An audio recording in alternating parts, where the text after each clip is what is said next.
kiri ja kui kiiresti on võimalik ronida, kui kõik hoiavad kinni.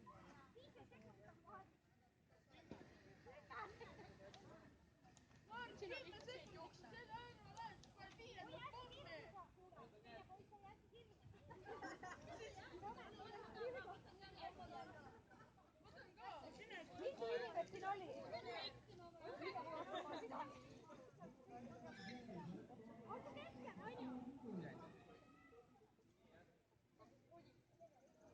Kaks inimest on võistkonna nimi ka või? Ja me võidame ära! Ja test käimine.